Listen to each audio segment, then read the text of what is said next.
ఈ వీడియో చేయడానికి ప్రధాన కారణం మునుగోడు నియోజకవర్గం చెండూరు మండలం తాస్కాన్గూడెంలో ప్రకాష్ అనే ఒక రైతు అనుభవాలు తెలుసుకుంటేందుకు ఆయన పామాయిల్ తోటను షూట్ చేశాం. ఆ రైతు ప్రధానంగా కొన్ని సమస్యల్ని ప్రస్తావించారు. అయితే ఇలాంటి సమస్యలు దాదాపుగా పామాయిల్ రైతులందరూ ఎదుర్కొని ఉంటాయి కాబట్టి ఆ సమస్యలకు పరిష్కారాలు ఏం చేయాలి, ఎలాంటి సూచనలు పాటించాలన్న దాని మీదనే రావుల విద్యాసాగర్ గారితో ఈ వీడియో చేస్తున్నాం. ఆ రైతు ప్రస్తావించిన ప్రధాన సమస్యలు ఒకే నర్సరీ నుంచి ఒకే వయసున్న మొక్కల్ని తీసుకొచ్చి నాటినప్పుడు మొక్కల ఎదుగుదలలో తారతమ్యాలు ఉన్నాయి. ఒక చెట్టు ఎక్కువగా పెరగడము, ఒక చెట్టు తక్కువగా పెరగడము, 2 మొగి వాడిపోవడము, 3 మొగి వాలిపోవడము, అదేవిధంగా ఒక మొక్క అటు ఆడగిల్లలు కానీ మొగగలు కానీ వేయకపోవడము. మరొక ప్రధానమైన సమస్య మొగి పురుగు. ఈ సమస్యల్ని ప్రధానంగా ఆ రైతు ప్రస్తావించారు. వీటికి సమాధానము చెప్పిస్తూనే మొత్తంగా పామాయిల్ రైతులు తమ తోటల సాగులో ఎక్కువ దిగుబడి సాధించడానికి, తోటని ఆరోగ్యవంతంగా పెంచుకోవడానికి పాటించాల్సిన సూచనని, సలహాల్ని మనకు వివరించడానికి మునుగోడు విద్యానవన శాఖ అధికారి రావుల విద్యాసాగర్ ఉన్నారు. నమస్తే సాగర్. నమస్తే. సో మీ నియోజకవర్గంలో, అంటే మీరు బాధ్యత వహిస్తున్న నియోజకవర్గంలో తాస్కాన్గూడెంలో ఒక రైతు ప్రస్తావించిన సమస్యలు ఇప్పటికే మన వీడియో భూమిపుత్ర ఛానల్లో ప్లే అవుతుంది. సో వాటికి నేరుగా మీతోటి సమాధానం ఇప్పిస్తే కేవలం ఒక్క రైతుకే కాకుండా మొత్తంగా పామాయిల్ రైతులందరికీ ఉపయోగపడుతుందని మిమ్మల్ని ఆహ్వానించడం జరిగింది. సో ఇప్పుడు ఆ ప్రకాష్ అనే రైతు చెప్పిన సమస్యలు మీకు వివరించాను నేను. సో వాటికి ఏం చేస్తే రైతు ఆ సమస్యల నుంచి బయటపడతాడు? ముందుగా పామాయిల్ రైతు సోదరులందరికీ నమస్కారాలు. కొన్ని ప్రధానమైనటువంటి సమస్యలలో చాలామంది ఎదుర్కొంటున్నటువంటి సమస్యలను ప్రకాష్ ప్రస్తావించారు. ప్రకాష్ గారితో కూడా మాట్లాడాము. ప్రకాష్ గారు చేయాల్సినటువంటి జాగ్రత్తలను మీ వీడియో చూసిన తర్వాత ఆయన కూడా చెప్పడం జరిగింది. అదేవిధంగా మీ ద్వారా అందరికీ కూడా తెలియజేయాలనేటువంటి ప్రయత్నాన్ని మేము చేస్తున్నాము. ఈ వీడియో ద్వారా పామాయిల్ రైతులు కొన్ని జాగ్రత్తలు పాటిస్తారని చెప్పేసి ఆశిస్తున్నాం.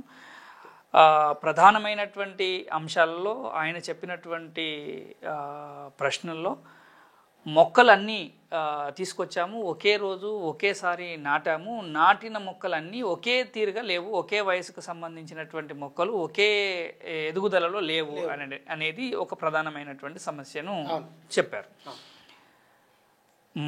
ప్రధానంగా మొక్క వేసేటప్పుడే మనం తీయాల్సినటువంటి పాదును బలంగా, అంటే గుంత తీసుకునేటప్పుడు 1 మీటర్ వెడల్పు, 1 మీటర్ లోతు, 1 మీటర్కి సంబంధించినటువంటి డెప్త్ కానీ, జనరల్గా సహజంగా 60 సెంటీమీటర్లు 60 సెంటీమీటర్లు 60 సెంటీమీటర్ల డెప్త్తో కానీ, 2 ఫీట్లు 2 ఫీట్ల డెప్త్తో కానీ గుంతలు తీస్తాం.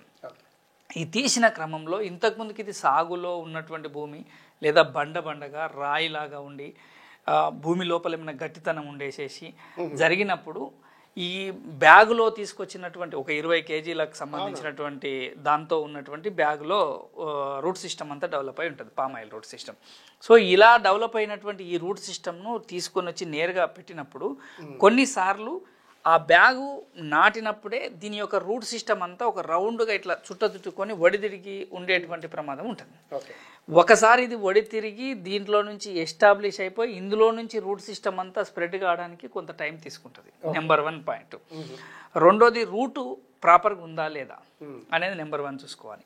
రెండో పాయింట్ ఏంది, దాని కింద ఏమన్నా బండ రాయి ఏమన్నా తలిగి గుంత తీసిన దగ్గర దాని కింద ఏమన్నా ఉన్నదా లేదా అనేది చూడాలి. కొన్ని సందర్భాల్లో ఏంటంటే లేబర్ నాటేసినప్పుడు అన్ని సందర్భాలలో అట్లా జరుగుతుందని కాదు, లేబర్ నాటుతున్నప్పుడు రైతు కూడా జాగ్రత్త పడాల్సింది ఏంటంటే కొంతమంది బ్లాక్ కవర్ను చింపేసేసి ఈ కింది పాట అట్లానే వదిలేసేసే ప్రమాదం కూడా ఉంది. అడుగు భాగం ఈ అడుగు భాగం వదిలేసేసినప్పుడు ఈ అడుగు భాగం నుంచి ఆ పాలిథిన్ షీటు దాదాపు మనకందరికీ కూడా తెలుసు 100 సంవత్సరాలు 200 సంవత్సరాలు డికంపోజడానికి మట్టిలో కరిగిపోయే పరిస్థితి లేనటువంటి దాన్ని, దాంతోపాటు ఈ రూట్ సిస్టమ్ మొత్తం కూడా ఇదే ఆకు మీదనే గనక ఇదే కవర్ మీదనే గనక ఉంటే కిందికి ఎస్టాబ్లిష్ అవ్వడానికి అవకాశాలు లేవు. సో సమస్య ఉన్నది. ఈ సమస్యకు పలు రకాల కారణాలు ఉన్నాయి. ఈ కారణాలు ఏవి లేకుండా కూడా అట్లనే జరుగుతున్నప్పుడు దానికి ఇచ్చేటువంటి న్యూట్రియంట్స్, ఎరువులు ఏ మోతాదులో ఇస్తున్నాం, నీళ్ళ యొక్క పరిస్థితిని ఎలా ఇస్తున్నాం, ఎలా జరుగుతున్నాం అనేటువంటి విషయాన్ని కూడా ప్రధానంగా మనం గమనించుకోవాల్సినటువంటి అవసరం ఉంటుంది. ఎందుకంటే మొదటి సంవత్సరమే దాదాపు 50 నుంచి 60 లీటర్ల నీళ్లను తీసుకునేటువంటిది పామాయిల్ మొక్క. రెండవ సంవత్సరం పర్ డే ఇప్పుడు ఎండాకాలం లాంటిది వస్తున్నప్పుడు 50 నుంచి 60 లీటర్ల నీళ్లు అవసరం పడుతుంది. ఇప్పుడు 2 సంవత్సరాలు జరుగుతున్నది అని అంటే సుమారు ఆయన 19 నెలలు 20 నెలలకు సంబంధించింది చెప్తున్నాను. సో ఆల్రెడీ నర్సరీలో తెచ్చినప్పుడు 12 మొక్కలు 12 ఆకులు, తర్వాత ప్రధాన పొలంలో ఒక నెలకు ఒక కొమ్మ ఒక గెల అని చెప్పేసి చెప్తున్నాం. ప్రధాన పొలంలో నాటినప్పుడు 19 నెలలు అన్నప్పుడు అవి 12 కొమ్మలు, ఇవి 19 కొమ్మలు రావాలి. అవి 12 సుమారు 30 కొమ్మల చిల్లర మనకు కొమ్మలు రావాల్సినటువంటి అవసరం ఉంది. సో 30-31 కొమ్మలు వచ్చినప్పుడు సహజంగానే చాలా పెద్దగా చెట్టు కనపడినటువంటి పరిస్థితి వస్తుంది. కానీ నర్సరీలో తెచ్చుకున్నప్పుడు కొన్ని చిన్న చిన్న మొక్కలను తెచ్చుకొని పెట్టినప్పుడు, సైడ్కున్న మొక్కలను కత్తిరించినప్పుడు, సైడ్కున్న మొక్కలను ఎదుగుదల ప్రాపర్గా లేనప్పుడు, దానికి కావాల్సినటువంటి కిరణజన్య సంయోగక్రియ ప్రాపర్గా జరిగి ఎరువులను పోషకాలను సమృద్ధిగా తీసుకున్నప్పుడు ఇది సహజంగానే అది బలంగా తయారై ఉంటుంది, బలమైనటువంటి మొక్కగా ఎదుగుతుంది. సో ఈ రకరకాల అంశాలలో మనం ఈ ఒక్కొక్క అంశాన్ని మనం క్లియర్ చేసుకుంటూ పోవాల్సినటువంటి అవసరం ఉంటుంది. అప్పటికీ కూడా గ్రోత్ లేదు, అప్పటికీ కూడా జరగలేదు, చేయలేదు అని అంటే దానికి సంబంధించినటువంటి జన్యు సమస్యలు ఏమైనా ఉన్నాయా, జెనెటికల్ ప్రాబ్లమ్స్ ఏమైనా ఉన్నాయా అనేది దాదాపు 2.5 సంవత్సరాల నుంచి 3 సంవత్సరాల వరకు వచ్చినప్పుడు దాని లోపల గెలల యొక్క శాతం లేననేది కూడా ఒక క్వశ్చన్ ఆయన లేవనెత్తినటువంటి పరిస్థితి ఉంది. అంటే మగ గెల వస్తలేదు, ఆడ గెల వస్తలేదు అని అంటే దానికి ఎంత మోతాదులో కావాల్సినటువంటి న్యూట్రియంట్స్ ఎరువులను ఇచ్చినాం. ప్రధానంగా చాలా మంది చౌడు భూములలో చెప్తారు. ప్రకాష్ వాళ్ళది కూడా చౌడు భూమికి సంబంధించినటువంటి భాగం ఉన్నది. కొంత పర్కులేషన్ వర్షం వచ్చినప్పుడు తడుచుకుంటూ పోతుంది, వంపులాగా పోతుంది అనేటువంటి అంశాన్ని కూడా తను చెప్పాడు. సో ప్రకాష్ ఒక్క భూమి ఇలా అని కాదు, 3 నెలలు 2 నెలలు కంటిన్యూగా వంపు అయినటువంటి ఏరియాలో కూడా పామాయిల్ మొక్కలు వస్తున్నాయి అనడానికి పాల చౌడు నేలకు సంబంధించింది తప్ప మిగతా అన్ని నేలల్లో వస్తాయని మీరు మొదటి వీడియోలో చేసినప్పుడే మనం చెప్పినాం. సో ప్రత్యక్షంగా అక్కడ కనిపిస్తుంది ఎలా వస్తున్నాయి, ఎలా జరుగుతున్నాయి. సో ఈ రానటువంటి వాటికి వీక్ ఉన్నాయి. వాటికి అందరినీ ఒకేలాగా ట్రీట్మెంట్ 3 నెలలకు ఒకసారి 4 నెలలకు ఒకసారి ఎరువులు వేసుకుంటూ పోయే విధానం కాకుండా ఈ వీక్ ఉన్నటువంటి మొక్కలను ఖచ్చితంగా ఎరువుల యాజమాన్యం ప్రత్యేక శ్రద్ధ పెట్టాల్సినటువంటి అవసరం ఉంది, ఎక్కువ శ్రద్ధ పెట్టాల్సిన అవసరం ఉంది. రెండోది ఖచ్చితంగా నీళ్లు పోషణ విషయంలో కూడా మనం జాగ్రత్త పడిస్తే తప్పకుండా 24 నెలలు 25 నెలల తర్వాత కూడా అంటే ఇంకొక 6-7 నెలల తర్వాత రేపు జూన్ జూలై వచ్చేసరికల్లా తనకు 24 నెలలు అవుతుంది. సో తను 24 నెలలు అయినాక కూడా అప్పటికి రానటువంటి పరిస్థితి ఉంటే మనం డెఫినెట్లీగా కంపెనీ తరపు నుంచి ఇప్పటి వరకు అయితే నల్గొండలో అట్లా హాఫ్ టైప్ మొక్కలకు సంబంధించింది అయితే రాలేదు.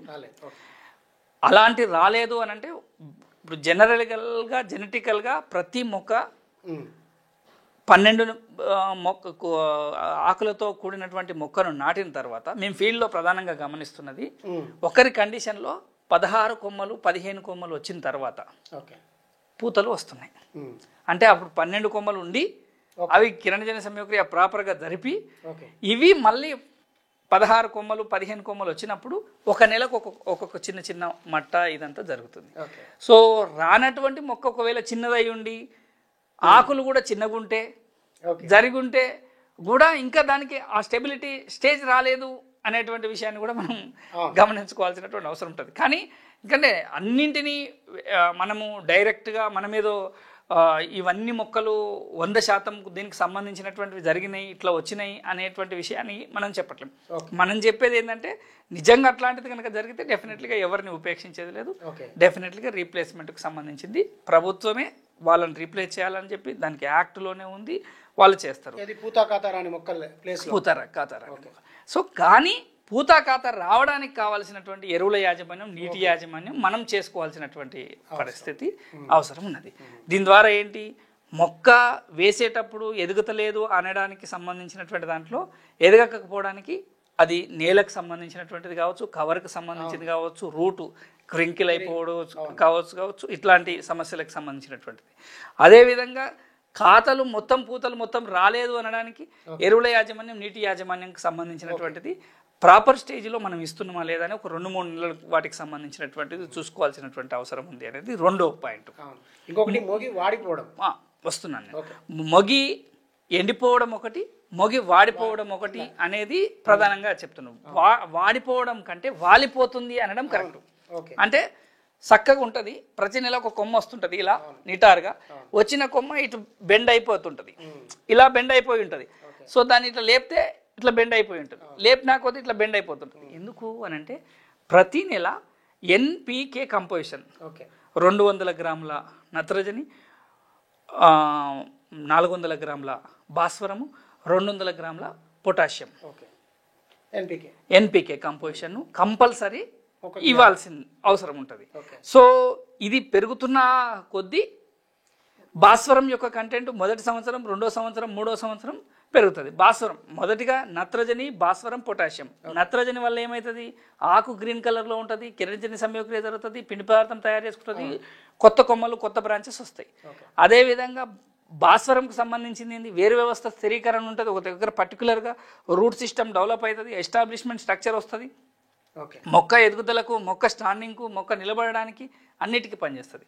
అదేవిధంగా పొటాష్ స్థానం, పొటాష్ ఎప్పుడైతే ఉండదో అది బెండు అవ్వడం, పాలిపోవడం, కింద పడిపోవడం, స్టెబిలిటీ లేకపోవడం జరుగుతుంది. అందుకని రైతు భాషలో రైతుకి ఎప్పుడైనా నేను NPKకి సంబంధించినటువంటి ఒక ఇల్లు కడితే ఇటుకలు లాంటివి నత్రజని, ఎంత ఎత్తుకు ఎదుగుతుంటే అంత ఎత్తుకు నత్రజని అవసరం పడతా ఉంటుంది. గ్రోత్ P అంటే పునాది లాంటిది, భాస్వరాన్ని నిరంతరం వేయాల్సిన అవసరం ఉంటుంది. అదేవిధంగా ఇల్లు గట్టితనానికి సిమెంట్ ఎట్లయితే అవసరం ఉంటుందో మొక్క గట్టితనానికి పొటాషియం అవసరం ఉంటుంది. ఇప్పుడు నా దగ్గర పొటాషియం నిల్వలు లేనప్పుడు దగ్గర స్టెబిలిటీ ఉండదు. సో మొక్కల విషయానికి వస్తే మొక్కలు వేరు, మనుషులు వేరు కాదు. మొక్కలు జీవులే. మొక్కలు శ్వాసక్రియ ద్వారా, తన యొక్క కిరణజన్య సంయోక్రియ ద్వారా తను పిండి పదార్థాన్ని తయారు చేసుకుంటుంది. నేను అన్నం వండుకొని తింటున్నా, అది సూర్యుని ద్వారా, సూర్యరశ్మి ద్వారా తీసుకునేటువంటి ఫోటోసింథసిస్ ద్వారా అది బతుకుతుంది. నేను కుకింగ్ చేసుకోవడం ద్వారా నేను బతుకుతున్నా. సో ఇట్లా మొక్కకు కావలసినటువంటి పోషక యాజమాన్యం అట్లా బెండ్ అవుతుంది, మధ్యలో రాలిపోతుంది, విడిపోతుంది, వెండిపోతుంది, వంగిపోతుంది అని అంటే ఖచ్చితంగా పొటాషియం నిల్వలను మన దగ్గర పడిపోయేటువంటి గుణం వచ్చింది అని అంటే మన దగ్గర పొటాషియం మన మొక్కలకు సరిపోతలేదు అన్నట్లు. అన్ని మొక్కలకు సరిపోతుంది. అన్ని మొక్కలకు మనం వేసిన ఎరువు, నాకు రోజు అన్నం మీరు వండి పెడుతున్నారు, కానీ వండి పెట్టిన అన్నాన్ని నేను తిని నా లోపల డైజెషన్ అయ్యి నాకు ఉపయోగపడ్డప్పుడు లెక్క మనం వేయొచ్చు ఎరువులు, కానీ దాని రూట్ సిస్టంలో ఎక్కడ వేరు వ్యవస్థ దగ్గర ఆనుకొని అక్కడ నుంచి పోషకాలను గుంజుకొని నేరుగా ఆ కొమ్మ, ఆ మొక్క ఎక్కడైతే అవసరం ఉందో లేత కొమ్మకు దానికి ఇచ్చే పరిస్థితికి జరగనప్పుడు మనకి ఇబ్బంది జరుగుతుంది. అందుకని మనం కెనోపీ మేనేజ్మెంట్ మీరు మాట్లాడినప్పుడు పామాయిల్ మొక్కల యొక్క కొన, ఆకు వెన్నులాగా ఇలా వచ్చింది, న్యూట్రియంట్స్ సిస్టమ్ మొత్తం అప్టేక్ ఇలా ఉంటుంది, దాని బెండు లోపల మీరు తీసుకోవాలి. మీరు ఇలా తీసుకోకపోతే న్యూట్రియంట్స్ సప్లిమెంట్ సరిపోదు. ఖచ్చితంగా రింగ్ సిస్టంలో నీళ్లు, పోషకాలు సమపాలలో ఉండాలి అనేటువంటి విషయాన్ని అక్కడ నుంచి చేసుకోవాలని చెప్పేసి వేరు వ్యవస్థ స్ప్రెడ్ అవుతుంది. లేత వేరు వ్యవస్థ కొన భాగంలో ఉంటుంది. ఇప్పుడు నేనే మొక్కను, ఇది మొద్దు, కాండము, స్టెమ్, ఇది దాని నా మట్ట, నాకు తిండి తినాలంటే ఈ లేత వేర్లు ఈ కొన భాగానికి ఉన్నాయి. నాకు ఫుడ్ తీసుకొచ్చి ఇక్కడ పెట్టేసిన నేనేం తినే పరిస్థితి కానీ, పీల్చుకునే పరిస్థితి కానీ జరిగే పరిస్థితి లేదు. నేను నోటితో తినే పరిస్థితి లేదు.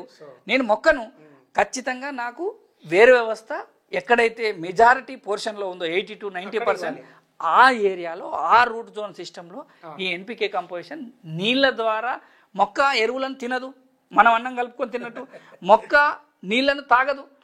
నీళ్లు ఎరువులు రెండు మిక్సేషన్ అయిపోయి ఒక చెమట లాంటి వచ్చే స్వెట్టింగ్ టైప్ ఆఫ్ సిస్టంలో రూట్ సిస్టమ్ ఇట్లా అబ్జర్వ్ చేసుకుంటా ఉంటుంది. పైన కిరణజన్య సంయోక్రియ జరుగుతున్నప్పుడు అది అయిపోతుంటుంది, ఆవిరి అయిపోతూ ఉంటుంది, కింద నుంచి ఇట్లా గుంజుకుంటా ఉంటుంది. సో ఇది గుంజుకునే టైంలో నాకు అక్కడ అందుబాటులో ఉందా లేదా అనేటువంటిది చాలా కీలకం. రైతు సోదరులు ఈ విషయాన్ని తప్పనిసరిగా గుర్తుపెట్టుకోవాల్సినటువంటి అవసరం ఉంది. అదేవిధంగా ఇప్పుడు 3 సమస్యలకు సంబంధించినటువంటి ఆయన అడిగినటువంటి దాంట్లో ఒకటి మొక్కలకు సంబంధించినటువంటి ఎదగకపోవడానికి సంబంధించినటువంటి రీజను, రెండోది వాలిపోవడం, వాడిపోవడం, తర్వాత చిన్న మొక్కలకు సంబంధించినటువంటి నుంచి పెద్ద మొక్కలు అయిన దాకా కూడా మొగగెల, ఆడగెల ఏది వేస్తలేదు అని. సో ఇక్కడ మొగగెల, ఆడగెలలో కూడా రైతుకు అర్థమయ్యే భాషలో రైతుకు చెప్పాలి అంటే, నేను నా మొక్కను ఒత్తిడికి గురి చేసినప్పుడు, ఓకే, అంటే నీళ్లు పెట్టకుండా ఎరువులు ఇయ్యకుండా ప్రాపర్గా చేయనప్పుడు జరగనప్పుడు, మీరు పామాయిల్ మొక్కలు ఎప్పుడైనా గమనించి చూస్తే నీళ్లు లేనప్పుడు 4 నెలలు 3 నెలలు నీళ్లు లేనటువంటి పరిస్థితులలో కొమ్మలు అన్ని చిగుర్లు వేసి ఒక్కటే మట్ట ఇట్లా ఇప్పుకోకుండా చెట్టు మీద ఇట్లా ఉంటుంది. ఒకటి ఉంటుంది, 2 ఉంటాయి, 3 ఉంటాయి, 4 ఉంటాయి. అంటే 4 నెలల నుంచి మళ్ళీ నీళ్లు ఉంటాయి, ఫుల్ డ్రిప్పులు ఉంటాయి, అన్నీ ఉంటాయి. కానీ ఇయ్యాల్సిన వేరు వ్యవస్థ ఎక్కడుందో, నీళ్ళు ఎక్కడ అవసరమో అక్కడ ఇయ్యకపోయినప్పుడు, సమపాలలో సరిపోయినప్పుడు మొక్క తన కొమ్మను కూడా విప్పుకునేటువంటి పరిస్థితి ఉండదు. పామాయిల్ యొక్క గొప్పతనం అది. సో 4 నెలలు 5 నెలలకు సంబంధించినటువంటి నీరు కొమ్మలు వచ్చేసేసి మళ్ళీ నీళ్ళు వచ్చి వర్షాకాలం రాగానే మొత్తం అన్ని ఇప్పుకునేటువంటి పరిస్థితి ఉంటుంది. ఎందుకంటే తను కిరణజన్య సమగ్రియ తయారు చేసుకొని, పిండి పదార్థం తయారు చేసుకొని జరగాలి, ఉండాలి అని అంటే తనకు సమపాలల్లో అన్నీ దొరికినప్పుడే అది పీల్చుకుంటుంది.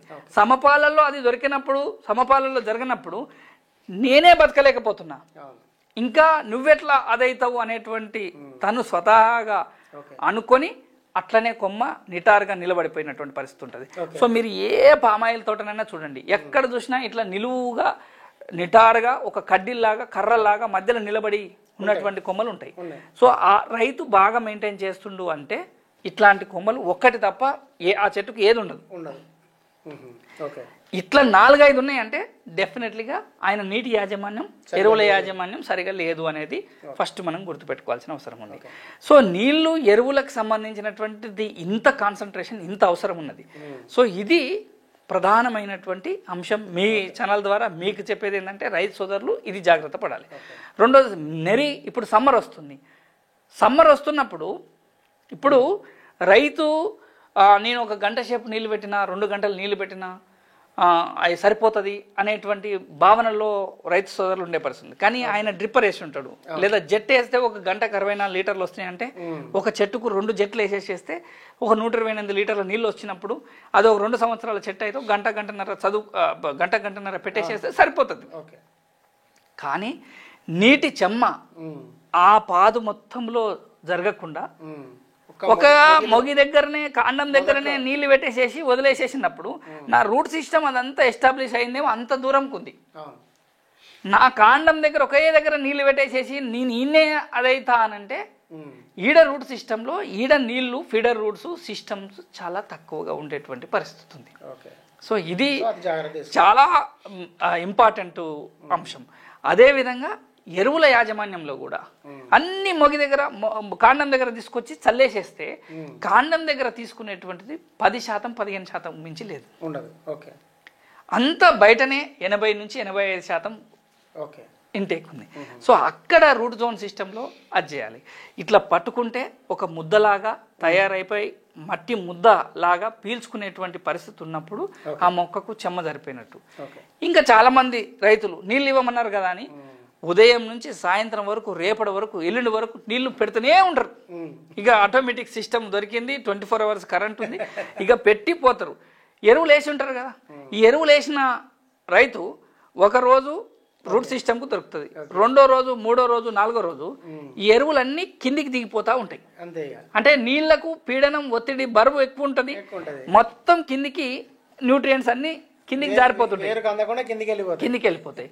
మీదంగా తెల్లగా పసుపు కలర్లో కనిపిస్తూ ఉంటుంది, వైట్ కలర్లో కనిపిస్తుంది, అనేక రకాల పోషకాలు లోపాలకు సంబంధించింది కనిపిస్తుంది. సార్ నా చెట్లు అన్ని ఇట్లా తెల్లగా అయిపోతున్నాయి, పసుపు కలర్లో అయిపోతున్నాయి, మొత్తం అంతా వాడిపట్టిపోతున్నాయి, ఇవన్నీ జరుగుతున్నాయి సార్ అంటే ఎన్ని గంటలు ఇస్తున్నాం సార్? 2 రోజులు 3 రోజులు కంటిన్యూగా నీళ్ళు మంచిగా బురదమడి కరిగడి చేసిన. అంటే ఇక్కడ మనం గుర్తుపెట్టుకోవాల్సింది ఏంటంటే వేర్లకు అయస్కాంత శక్తి లేదు, గుంజుకొని ఆడ దాచిపెట్టుకున్న నీళ్ళని పోయి గుంజుకొచ్చుకునేటువంటి పరిస్థితి లేదు.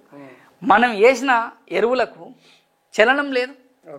రూట్ సిస్టమ్ ఏడుందో దాని దగ్గరనే ఫీడర్ రోడ్ దగ్గర అది నీళ్లు పోషకాలు కలిసి ఉంటే నాకు గ్లూకోజో బోన్విటానో మీరు తాపితే జరిగితే 1 గ్లాసులో కలిపించేసేస్తే నేరుగా నేను ఎట్లా కన్జ్యూమ్ చేస్తానో ఇక్కడ ఎరువులు వేస్తున్నాం, ఎరువులకు సంబంధించి జరుగుతుందంటే ఆ నీళ్ళల్లో ఇది మిక్చర్ జరిగి లోపలికి ఇంటేక్ జరుగుతుంది అన్నటువంటి విషయం.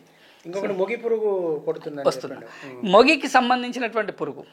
ఇది మొగి పురుగు, రైనోసరస్ బీటిల్ అని చెప్పేసి చెప్తాం, కొమ్ము పురుగు అని చెప్పేసి చెప్తాం, రెడ్ పామ్ వివిల్ అని చెప్తాం. పామాయిల్ చెట్లే కాదు, కొబ్బరి చెట్లు, ఈత చెట్లు, తాటి చెట్లు, ఇవన్నీ చెట్లకు సంబంధించినటువంటిది ఇది ఒక పెద్ద శత్రువు. ప్రధానంగా మొగి పురుగు యొక్క సమస్య మొదట తోట పెట్టినప్పటి నుంచి సుమారు సంవత్సరంన్నర తోటల వరకు ఈ ప్రాబ్లం ఉంటుంది. అంతకంటే పైనున్నటువంటి చెట్ల కొమ్మలు, సపోజ్ మనం కొబ్బరి చెట్లు తీసుకుంటాం, కొబ్బరి చెట్ల యొక్క ఆకులు మొత్తం కత్తిరించినట్టు ఉంటాయి. అక్కడక్కడ మనం గమనించి చూస్తే మొత్తం కత్తిరించినట్టు మొత్తం ఒక రింగ్ లాగా కట్ చేసి ఉంటాయి. ఎవరు వచ్చి కట్ చేసారు ఇంతగానం అని చెప్పేసి ఈ కొమ్ము పురుగు యొక్క ముందు మనతోటి అది తిని ఎర్లీ స్టేజ్లో ఉన్నప్పుడు దానికి రంధ్రాలు చేస్తుంటారు. అక్కడక్కడ మట్టల మీద కూడా రంధ్రాలు ఉంటాయి. మీరు తాటి చెట్లలో, ఈత చెట్లలో పోయినప్పుడు కూడా ఇదే ప్రాబ్లం ఉంటుంది. తాటి చెట్లకు, ఈత చెట్లకు, కొబ్బరి చెట్లకు, పామాయిల్ చెట్లకు, అన్ని చెట్లకు ఈ రైనోసరస్ బీటులు లేదా మనం పెండల పురుగు అని చెప్పేసి అంటాం. సాయంత్రం పూట ఊర్లలో లైట్ పురుగు అని చెప్పేసి అంటాం. ఇవన్నీ పురుగులు ఒకటే పురుగులు. రైతు బింగన్న పురుగు అన్నాడు. బింగన్న పురుగుకు దీనికి సంబంధం లేదు. బింగన్న పురుగు లాగా ఉంటది, కానీ బింగన్న పురుగు ఇది చేయదు. సో ఈ పురుగులు ఏం చేస్తాయి అంటే నేరుగా క్రౌన్ ఉంటుంది కదా సార్, కొన భాగంలో, తాటి చెట్లలో, ఈత చెట్లలో మనం పోయి చూస్తే సూర్యుడు పొద్దు పొడవ కంటే ముందుకు వచ్చేటువంటి కళ్ళును నీరా అంటాం. కొబ్బరి వాటిలలో కూడా కొంతమంది కళ్ళును గీసేటువంటి పరిస్థితి ఉంటుంది. ఈ లేత చిగురు కొమ్మ దగ్గర ఒక తీయదనంకు సంబంధించినటువంటి కంటెంట్ ఉంటుంది. ఇది ముదరక ముందుకు ఉంటుంది ఆ ప్రాబ్లం. అందుకనే 1.5 సంవత్సరాల వరకు ఖచ్చితంగా ఈ ప్రాబ్లం వస్తుంది, ఆ తర్వాత తగ్గిపోతుంది అనేటువంటి విషయం చెప్తా. సో ఈ పురుగు మొదటి స్టేజ్లో ఉన్నప్పుడు ఈ కొన భాగం లోపల మొత్తం ఆ తీయదనానికి వచ్చేసేసి దీని లోపలికి చేరి దాన్ని సగ్ చేసి ఒక చిన్న రంధ్రం కొట్టేసేసి పోతుంది. ఈ రంధ్రం కొట్టి పోయినప్పుడు ఈ పైన భాగం మొత్తం ఎండిపోతుంది. ఇట్లా పట్టుకొని జుట్టు పట్టి పీకినట్టు ఇట్లా వీకేసేస్తే మొత్తం మొగి మొత్తం వచ్చేసేస్తుంది. ఆ మొగిని ఇంకా లోపలికి ఏమైనా జరిగిందా అని చెప్పేసి చూస్తే ఈ మొగి లోపల ఉన్న యువతల పక్క కొమ్మ, యువతల పక్క కొమ్మ, యువతల పక్క కొమ్మ, ఈ 3-4 కొమ్మలను కూడా అది మంచిగా పిప్పి చేసి డ్యామేజ్ చేసి అది అయిపోతుంది. కొన్నిసార్లు అందులోనే తన జీవిత చక్రం మొత్తం గుడ్లు, లార్వాలు మళ్ళా అడల్ట్ అయ్యేదాకా కూడా అందులో పెట్టుకునేటువంటి పరిస్థితిని కూడా చేస్తుంది. కొన్ని ఏమో పురుగు కొట్టి వెళ్ళిపోతుంది. ఈ వెళ్ళిపోయి కొట్టిపోయి ఉన్నటువంటి ఈ దానికి మనం లాంబ్డా సైలోత్రిన్ అనేటువంటి ఒక మందును ఎవరు అడిగినా, ఏ రైతు అడిగినా నేను లాంబ్డా వస్తున్నా, కార్బనిజం వస్తున్నా అంటున్నాం. అసలు కార్బనిజం ఎందుకు పోయాలి, లాంబ్డా ఎందుకు పోయాలి, జరగాలి అని అంటే ఈ లాంబ్డా సైలోత్రిన్ అనేది ఒక 15 రోజుల నుంచి 20 రోజుల వరకు దాని యొక్క గాఢత ఉంటుంది. ఈ గాఢత ఉన్నప్పుడు మొగి లోపల ఎర్లీ స్టేజ్లో ఉన్నప్పుడు మందు కొట్టడంతో పాటు ఈ మొగి నెత్తి మీద నుంచి లోపలికి ఇట్లా క్రౌన్లోకి దిగేటట్టుగా ఒకసారి ఇట్లా పెట్టి ఉంచండి అని చెప్తాం. ఎందుకు అట్లా పెట్టి ఉంచామని చెప్తాం? కొంతమంది అయితే జగ్గుతోటో మగ్గుతోటో తీసుకొచ్చి మొగిలా నన్నెత్తిలా పోసేటువంటి పరిస్థితి చేస్తారు. ఇది చేయడం ద్వారా ఏమవుతుందంటే ఈ లాంబ్డా యొక్క గాఢతకు ఆ పురుగు ఇటుపక్క దరి చేరదు. ఆ పురుగు ఇటు పక్క దరి చేరదు. రెండోది కార్బనిజం ఎందుకు కలుపుతారంటే ఒకవేళ పురుగు కొట్టుంటే ఈ పురుగు కొట్టి ఆ డ్యామేజ్ చేసిన భాగం లోపల మొత్తం ఎరుపు రంగులోకి వచ్చి డ్యామేజ్ అయి ఉంటుంది. అక్కడ కుళ్ళు రావడానికి అవకాశం ఉంటుంది. అంటే తేమ ఎక్కువ ఉంటుంది కదా, తేమ ఎక్కువ ఉన్నప్పుడు నీళ్ళ యొక్క తేమ జరిగినప్పుడు ఫంగస్ వస్తుంది. దీన్నే కుళ్ళు అంటాం. కాండం కుళ్ళు తెగులు వస్తుంది. కాండం ఇక్కడ చచ్చిపోయిన దాని కింద మెత్త భాగం లోపల ఇది డ్యామేజ్ అయింది కాబట్టి ఈ క్రౌన్ లోపల కాండం కుళ్ళు వస్తుంది.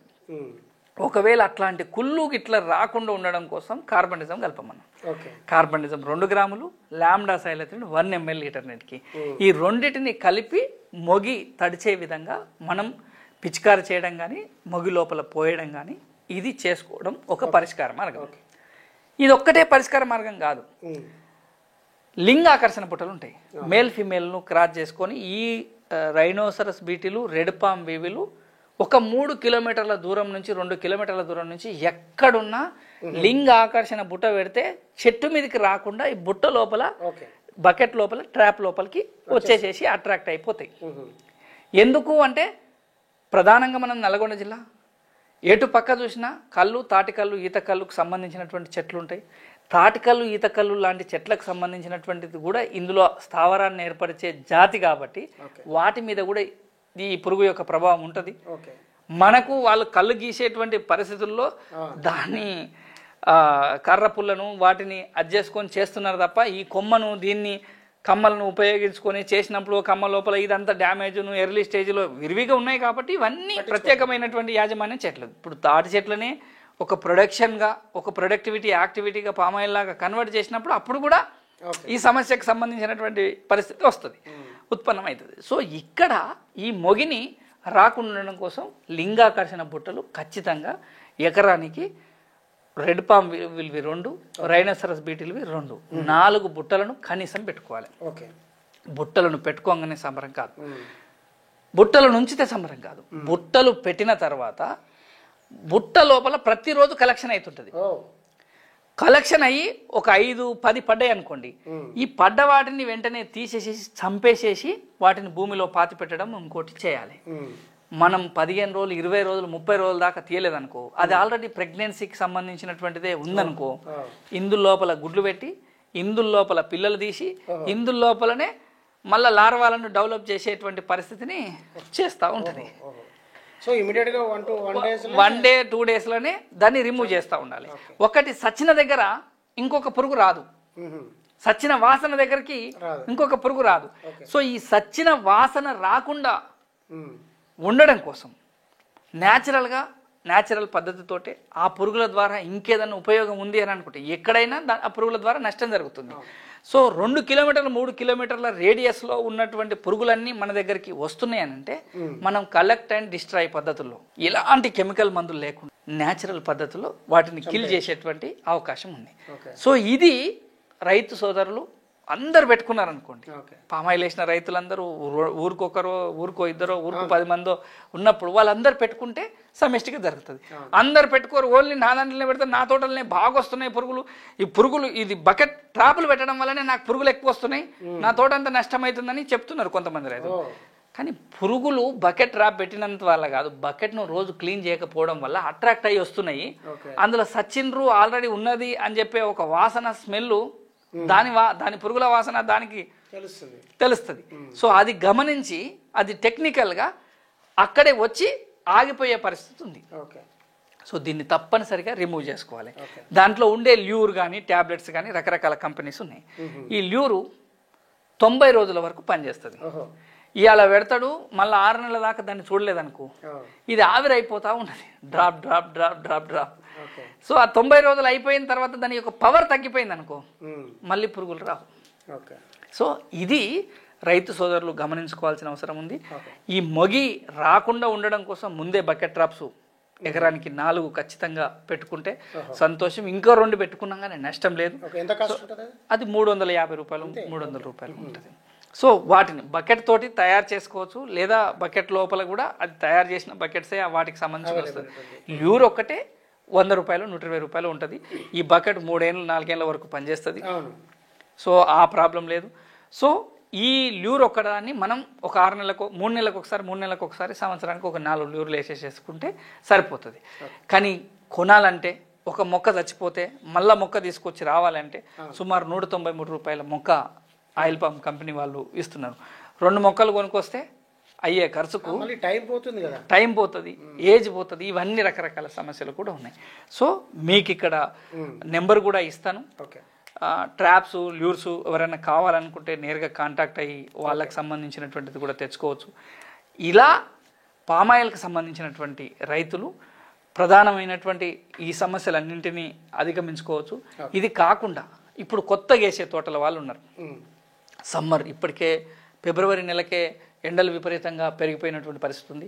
ఈ పెరిగిపోయిన ఎండలకు సంబంధించినటువంటి దాంట్లో కొత్తగా వేసే పామాయిల్ తోట రైతులు దయచేసి మీ పామాయిల్ తోట యొక్క పాదును క్లీన్గా చేసుకొని ఆ పామాయిల్ తోట పాదులలో జనుములు విత్తనాలను 2 వరుసలు లేదా 3 వరుసలు రౌండ్ సర్కిల్ లోపల విత్తనాలు వేయండి. వేసినప్పుడు ఈ జనుములు ఒక 1-1.5 మంత్కు బాగా పెరుగుతాయి, బయోలాజికల్ నైట్రోజన్ ఫిక్సేషన్ చేస్తాయి, ఎన్పికే కంపోజిషన్స్ దొరుకుతాయి. అదేవిధంగా ఈ చెట్లను హీట్ నుంచి వేడి నుంచి తొందరగా ఆవిరైపోకుండా ఉండడం కోసం కూడా కంట్రోల్ చేస్తాయి. తర్వాత భూమి లోపల నత్రజని, భాస్వరం, పొటాషియం ఎరువులను ప్రత్యేకంగా న్యాచురల్గా పెంచుకునేటువంటి పరిస్థితి వస్తుంది. రెండోది, రేపు ఇది పెరిగిన తర్వాత కోసి మొత్తం పాదులలో వేస్తే ఈజీగా డీకంపోజ్ అయ్యే పరిస్థితి ఉంటుంది.